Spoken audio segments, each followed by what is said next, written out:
I think that when we talk about the deep state, we're actually mixing together two different areas. The first time we confuse the concept of money and power with the concept of the deep state. There is a money-power nexus in Israel, and it deeply influences the conduct of the bureaucracy, the judicial system, and quite significantly, the behavior of politicians as well. And the second concept we confuse it with, or rather not the concept, but the second area we mix it up with, is the distinction between the governmental apparatus as a whole and the judicial system. If there is a deep state, it exists only within the judicial system.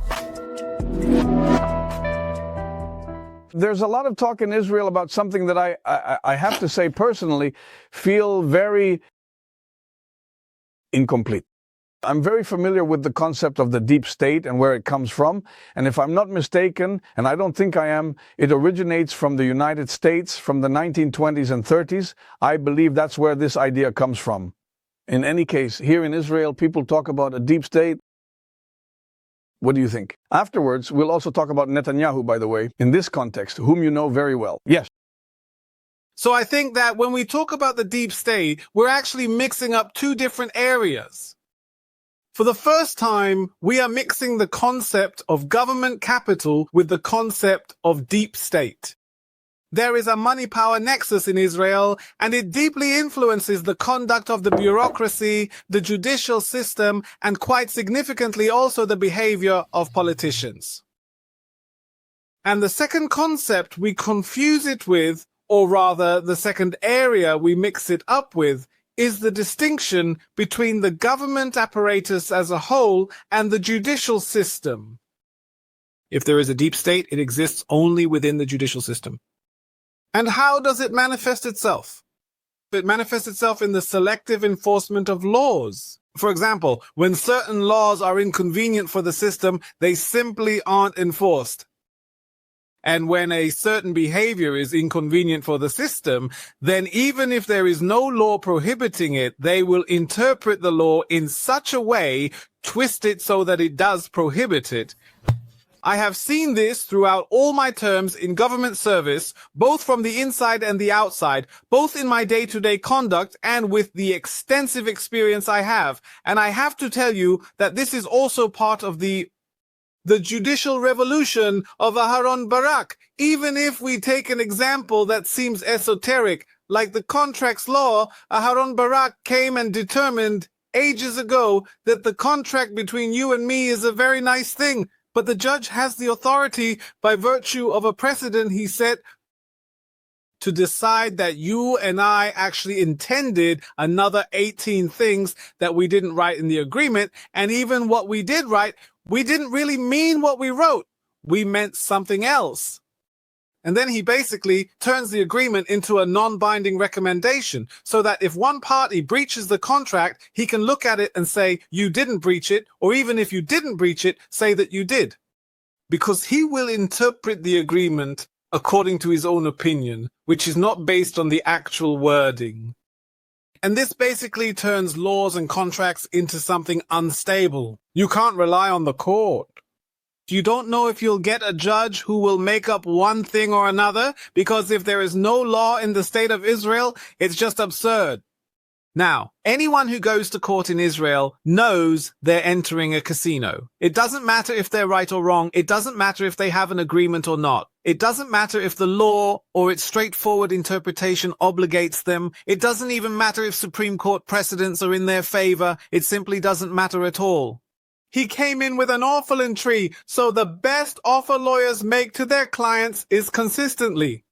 Guys, if you value your peace of mind, if you have a dispute with someone, go and mediate with them. Settle for half of what you deserve. Just don't go to court. In the relationship between the government and the citizen, it was squared.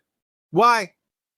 Because first, part of this selectivity is also biased to the left, and another part is biased toward the power of the government. And considering that power in Israel is concentrated on the left, we end up with both a leftward bias and a bias toward power. So it becomes a squared bias. A lawyer told me about it, and I said, come on, I don't believe you. It sounds so crazy and stupid. And I asked myself, how is it that people One could say, Aharon Barak is intelligent, a fighter. How did he and his colleagues, who are also, you could say, educated and intelligent, how did they accept this crazy idea? This is a scam. There's a concept in public administration called proprietary state. That is, my role is not a mission entrusted to me, but rather it belongs to me. It's like my property, like my car, like my apartment. Now I'm a judge. It's a code that has been placed in my hands. Who are you, the legislator or the agreement, to tell me what to do? You're not, of course I now hold it, you're not a good owner in my eyes. Obviously, you're the one to blame. That's exactly how it is. By the way, this is true in the relationships and in the courts between Arabs and Jews. It's true between Mizrahim and Ashkenazim. It's true between the strong and the weak. There are, of course, biases here. Now, pay close attention because these biases exist in people, and that's just part of human limitations. It's everywhere, in every society. But here with us, it has become extremely powerful, partly because in this place we deny the phenomenon and therefore refuse to look at ourselves honestly in the mirror. This denial, in fact, is even more serious than the problem itself because it leads to frustration. That is, not only are you harmed, but there are quite a few citizens and businesses that are harmed as well. And even when they speak up, they're told, how dare you slander the system? And here, in fact, we've come full circle to the question we started with, the one you spoke about at length. What is the real deep state? Earlier I asked whether it exists, and now I'm saying that you've discussed the question of what the real deep state is that operates beneath the surface. Excellent. I want to bring up another point that David Passig raised with us in an earlier conversation. Today we're having a discussion that tries to look at the world, at the entire universe, kind of like scholars, scholars as in the scholium. He talks about the deep anxieties and fears regarding the reality of conglomerates, but not the conglomerates we usually refer to, and that you often preach about. In that sense, you are the high priest, but rather the gigantic conglomerates, unprecedented in history. That is, enormous entities that possess infinite knowledge, the likes of which have never existed before, about every individual, along with electronic capabilities and so on.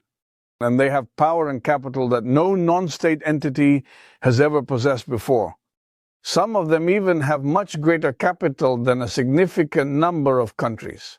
So the financial resources at their disposal are enormous. Second, their technological sophistication allows them to penetrate private lives in a way that no entity in history has ever been able to do. And the third factor, which hasn't happened yet, but maybe starting to happen, is essentially a collaboration between these conglomerates and the only entities that can still restrain them, namely governments. And the world's major governments, especially the US government, are really the only bodies that can restrain these entities, break them up if necessary, impose laws on them if needed, and of course also curb their economic power. But the moment these entities join forces with the government, it truly becomes a total loss from the citizens' perspective. And we see signs of this, for example, in the alliance between Trump and Elon Musk.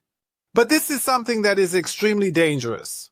Elon Musk holds monopolies, these kinds of conglomerates, and by the way, not just Elon Musk, but he controls a huge conglomerate that has a very, very large and dangerous influence, as we mentioned. And the moment he joins forces with the president of the world's greatest superpower, then who is supposed to restrain him? Who can restrain him? And conversely, of course, these entities can also serve as a counterweight. Social networks can serve as a counterbalance to government's tendency toward tyranny, but if they join forces together, then the result is severe.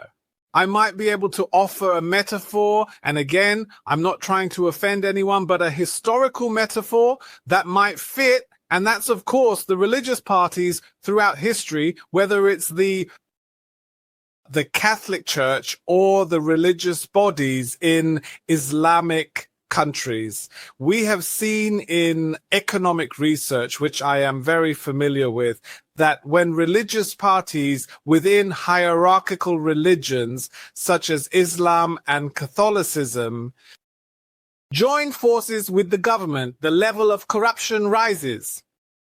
The level of corruption and the level of democracy are declining.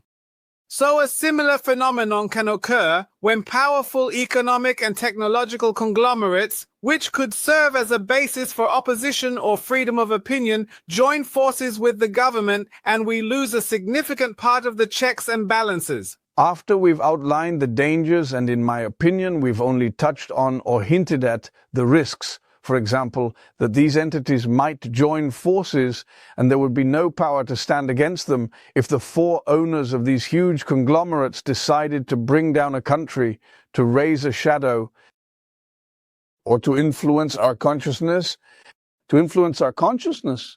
or to crush democracy.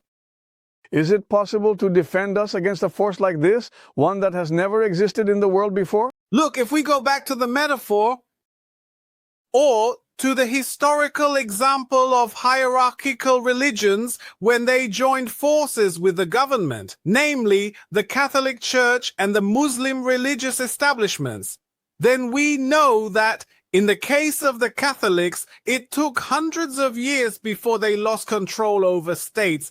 As for the Islamic religious establishment, in most of the Islamic world, they still hold power, whether it's in Iran or other places, and where they don't control, it's only because the local armies are fighting them relentlessly, like in Egypt or more recently in Jordan regarding the Muslim Brotherhood. I want to part on an optimistic note, in light of the not-so-optimistic reality. So I'll mention one fact. David Pashik today just poured out an optimistic forecast for the next 10 years. He says it will be tough in the next year, 2 or 3, but there's optimism. That's it. So I wanted to bring that up to you. I think the Israeli economy is like a coiled spring. The moment we change our economic policy, we'll see an incredible boom. There is a future here. Young people need to believe in their ability to bring about change and to accept change. It's possible to thrive here. Okay, thank you very much, Professor Yaron. Fascinating and interesting as always. How much would you be willing to pay for the progressive agenda and the bureaucracy to be dismantled completely? All of this is based on the idea that there is no good or bad, only strong and weak, and you must always side with the weak. 2024 is a revolution. The independent, anti-establishment media is changing the world order this year. Today, when I read a headline, I understand the interest behind it, what the headline is trying to do, what it's trying to do to me, where it's trying to direct me, and who probably initiated it in the first place. Just like in the United States, the media in Israel is biased to the left, with a massive budget of over 5 billion shekels a year, and it's trying to silence us. I don't know if you've heard of Tov Channel, but honestly, compared to it, Channel 14 is like a baby. Tov Channel continues to spread the message, but without you, it will be impossible to win this revolution. Give us your support and back us so we can continue to produce independent Jewish and national journalism. For all the support options, go to the link below the player. We understand that in this world, nothing is truly free. So it seems there has to be at least a symbolic payment just to get something real.